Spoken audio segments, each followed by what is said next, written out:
In this painting, The Starry Night, we can see how Vincent van Gogh combines Impressionism, Pointillism, and a little bit of Cézanne's work as well. Instead of using dots like Seurat did, Vincent van Gogh painted multi-directional dashes of thick pigment. That's how he applied paint. This creates a sense of energy and great surface texture in this image. As we see here in this very famous painting, The Starry Night from 1889, it's very different than Seurat's image, but it is dealing with similar concepts. But instead of using color as a scientific study, like Seurat, Van Gogh linked the use of color to symbolism and feeling. In this painting, Van Gogh communicated his emotions through color and composition. So it really does become an artwork that is very much centered around personal expression. We don't really see this before this moment. The Impressionists were not doing that. The Impressionists were expressing instantaneous images of what they saw. David was painting images with social political goals, so he was painting his beliefs, but he wasn't painting his internal emotions. So here we really do see a different kind of step in art. So he's communicating his emotions through color and composition. He uses color, and his use of color is actually very inspired by Delacroix, who didn't use solid colors, but rather many streaks of color to create a coherent forms and shapes. Van Gogh takes this to the next level as his streaks of color are more separated. You can see the bold individual brushstrokes that although make a coherent form, are choppier. This paintings and others made significant contributions to this whole expressionist tradition that's going to arise.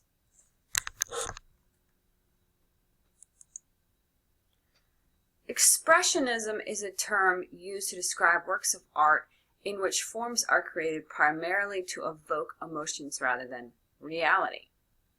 The Starry Night is one of Van Gogh's early examples of expressionism.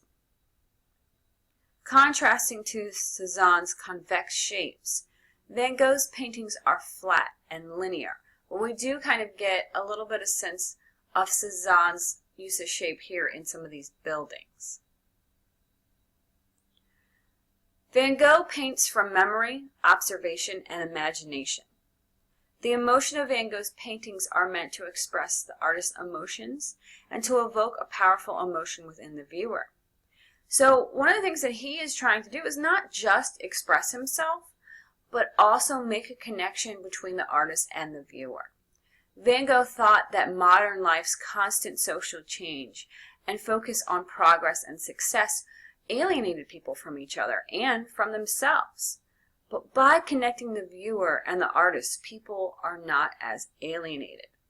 This really goes to Van Gogh's background. He really was a very lonely man, and he did, of course, suffer from mental health issues. And I think here he's trying to understand the world, but also help the world understand him. And he's trying to express what he is feeling and how he sees the world in this image.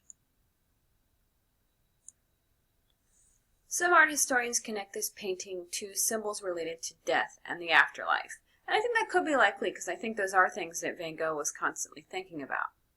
Although we do need to kind of take into account that Van Gogh has a very religious background. Remember, he served as a preacher for a while, or trained as a preacher for a while.